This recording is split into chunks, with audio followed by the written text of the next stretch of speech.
Welcome viewers to the final part of the Climb to Go Trio Challenge. In the first two challenges, we did a left-hand challenge, a right-hand challenge, and the only challenge left is the speed challenge. And in this challenge, it's very simple. All you have to do is ride your motorbike on a route, can be anywhere you like, and it has to be for a length of 15 minutes. And during them 15 minutes, you have to keep within the speed limit for the particular road that you are on. The speedo has to be visible at all times, and you guys with a analog speedometer will have a little bit of an advantage here, because on a digital speedometer you can see 1 mile an hour over, something like that, but on the analog ones it's harder to tell. Also, during the challenge you have to make sure you do 3 speed changes. For example, you have to go from, say, a 60 to a 40 to a 30, or any combination, but there has to be 3 speed changes along the route. And finally, the video has to be one complete uncut video.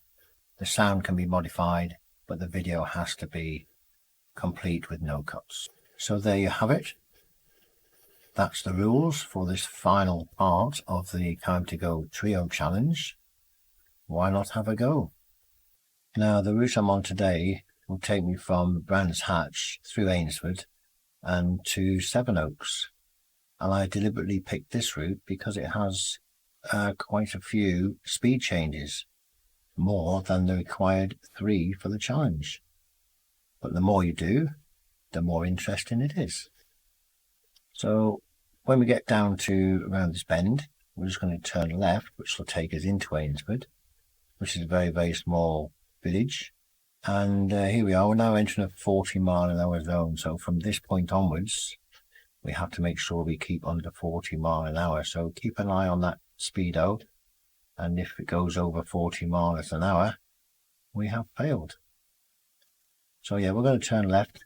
And when we turn left here, we're going to enter very soon a 30 mile an hour zone as we head in towards Ainsford. If you're ever in the area of Ainsford and you're popping in to have a visit, there's a couple of places you can see while you're here. Now we're just going to a 30 mile an hour zone here, so I have to be careful from here. Yes, there's the Eagle Heights, which is a bird of prey centre where you can go and see all the birds of prey, the eagles and hawks and all that. They do various training sessions and feeding sessions there. It's only a small amount of money to go in and have a look. It's well worth a visit. There's also Lullingstone Castle is down here, and that's another interesting place to visit. There's a couple of nice pubs in Ainsford. You can have a nice meal if you want a meal. And there's also the Ainsford Ford, which is a river which goes across the road. And there has been a few cars who have tried to go across the river when it was too full of water, i.e. high flow. And what happened was they float on the water and get caught on the bridge. I've actually seen one of them caught in the bridge. It was a long time ago. And very embarrassing for the people who try that sort of thing. You can go through on a motorbike as long as the flow is really low, but it doesn't happen very often. There's also a little old-fashioned sweet shop in Ainsford, and we will be passing that shortly, and I'll just point it out as we go past. So there's lots to do in Ainsford if you want to come to visit for the day. And you can get here by train because there's a train station in Ainsford as well. The Ainsford train station is about half a mile ahead. And if you live in another area and you have a train station local, pop on the train, visit Ainsford for a day. There's plenty here to do. And we'll be passing the pub in a moment, which is there on the left hand side. That's the pub. And just around this next corner we will see the right hand turn which leads you across the ford, and also it passes the old sweet shop. It sells the old-fashioned sweets, all the ones in jars that you used to buy in a paper packet, and they used to weigh them with a pair of scales. And there it is there with the trees in front. That's the sweet shop, and just to the right there is where the ford is, and if it's on the left there's another pub. So yeah, give it a visit if you ever want a day out. It's worth a visit. And if you come by train, you will the train station is up here on the left. It's a short walk from the train station to get to that place there, the ford. But it only takes about 10 minutes to walk from the train station to the centre of Ainsford, where you'll find that little river, the River Dowth, where the kids can buy a fishing net and do a bit of fishing while you sit down and have a picnic on the grass beside the river. Very, very popular place. There's always a lot of push bikes riding down this road. It's very popular for the bikes, especially on a Sunday morning. And as we just passed the train station there on the left, we'll go under the bridge, which is the railway bridge. Trains go across the top of there. So here we are. We're hitting a 60-mile-an-hour zone. So we're going to keep on to 60 on this leg of the route. And it's always nice to speed up a little bit, and hopefully we don't go over 60 miles an hour. There's a lot of little lay-bys on this road. If you ever want to stop on this road, there's a little lay-by like that on the left there. And about another mile down this road here, on the right-hand side, there's a farm which it grows lavender. And the two fields that they grow the lavender in are completely purple when they're in full flower. And it's very popular with the photographers. And if you come from the area or you live in the area, you will know that, and you're probably one of the people who got some really nice pictures of that. Now, as you can see, there's another big gang of cyclists going there up this hill. Better them than me. I'd rather be on my motorbike. And there's some nice windy roads down here.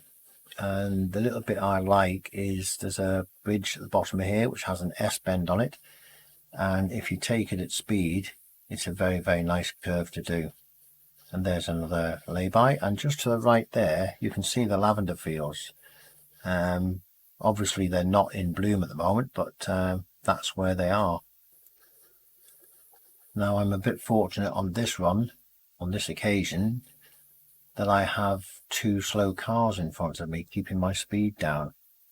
Normally I would ride a little bit faster than this, up to the speed limit of course, because these roads, and roads in general around the area, are nice and challenging. And here is that S-bend. Now the car in front looks like an old Morris Oxford or something like that. It's, that's why it's going slow. You don't see many of them around. We just got a little glimpse of it then. Now the eagle-eyed of you might have spotted a sign on the left-hand side of the road there which said skid risk 20 miles an hour. Now these roads were done about 3 months ago. They were resurfaced, and that sign has been there for a very, very long time. It's one of the signs they've probably left there and not picked up and took away, but the speed limit on this road currently is 60 miles an hour. Now we've only got a short way to go before we start lowering our speed limits to 40 and then 30, and there's also a 20 mile an hour limit on this stretch as well. And we will get to that, and hopefully we'll get through with no issues once we get past another cyclist. Now you might find it easier to do these challenges if you're doing a speed challenge on a Sunday morning early or a Saturday morning early, because that's when there's less traffic around and you get less people riding right up your bumper or your rear end trying to push you along, especially when you're doing the speed limits in the 30 mile an hour zones and the 20 mile an hour zones.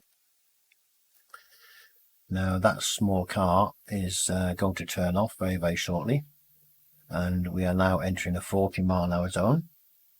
And if you watch this car turn right, you will probably notice the indicators are the old semaphore indicators, the ones that had a little relay solenoid that lifted the indicator up, and there it is dropping down.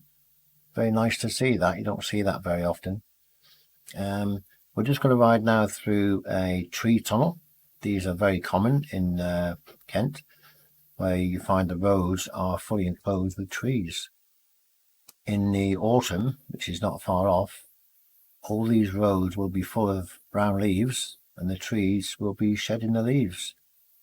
It can be quite slippy on a motorbike, so you have to put a little bit of care into your riding along when you're riding and there's leaves on the road. But it looks really, really nice when it does happen, and I'll probably do a little ride out this year when the leaves are all falling off. Now the next village we are approaching is a village called Otford, and it's a very, very small village.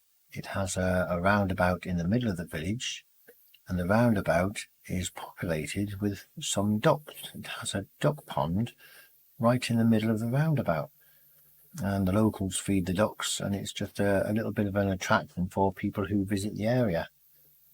Now, as you can see here, there's a push bike, or should I say a pedal cyclist, in front of me.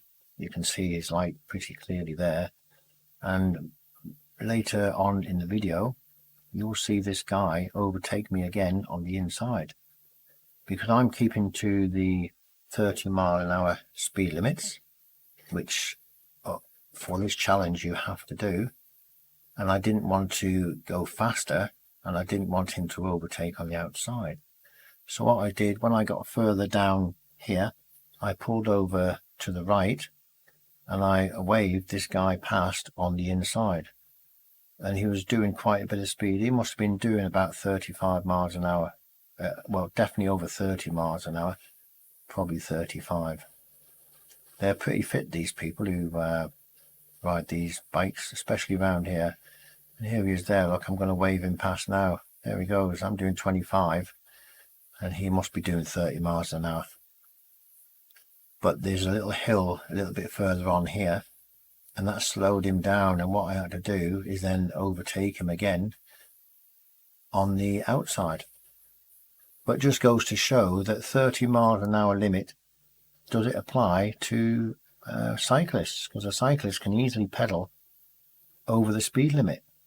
And if this was a 20-mile-an-hour zone, is it okay for cyclists to do 30 or even over 20 in a 20-mile-an-hour zone? A few little things to think about there. So just around this corner, and as we were travelling down this road towards the 20-mile-an-hour zone, we passed the railway station, which Otford has its own railway station. It's on the left there. The guy on the push bike overtook me, and he disappeared down the road at quite a rapid speed, approaching the 20-mile-an-hour zone. And here he is. There he is on his way. Waved him past, and there he goes. So we don't see him for another couple of minutes, because he got well ahead, he did. Because I had to keep to the 20-mile-an-hour speed limit, which started right here. You can see the 20-mile-an-hour sign is there. And he's nearly right down at the roundabout already. Now, when we got to the 20-mile-an-hour zone, I was doing 20 mile an hour. There was a car behind me, and he was very, very close. And I don't think he liked the fact that I was doing 20 mile an hour in this zone here. But that was the speed limit. And here's the roundabout. And as you can see, there's a pond in the middle of there, with a duck house, or if that's what you call it, houses ducks. Nice little feature for a little village. So we're now back up to 30 miles an hour, and we're heading towards Sevenoaks now. So we've left Otford, and we're now heading towards Sevenoaks. And this is the final leg of the journey. We've got so far, we've stuck to the speed limits, and we've nearly completed the challenge. Now this car that was behind me when we were traveling through the 20-mile-an-hour zone, he's right behind me now, and he couldn't wait to get past. As soon as he had an opportunity, which was just after this car went past on the right, he blasted past and disappeared off into the sunset. So 20-mile-an-hour limits do frustrate drivers. So there we have it. We've nearly finished this final part of the trio challenge, and we're just going to overtake this push bike again. There we are, there he is. So it's faster to ride a push bike than it is to ride a motorbike if you're going through villages and towns. So that brings us to the end of the Kime to Go trio challenge. 3 challenges. First one is the left hand challenge, next one is the right hand challenge, and this the final one, which is the speed challenge. Can you do them all? Well, that remains to be seen. If you want to test your riding skills, or you get bored while you're out one day, try one of them, try 2 of them, or even better, try 3. If you do them all, let us know in the comments, and we'll give your channel a shout out. Thank you very much for watching, and I hope to see you in some more videos from Kime to Go. No more challenges for a while though. Bye for now.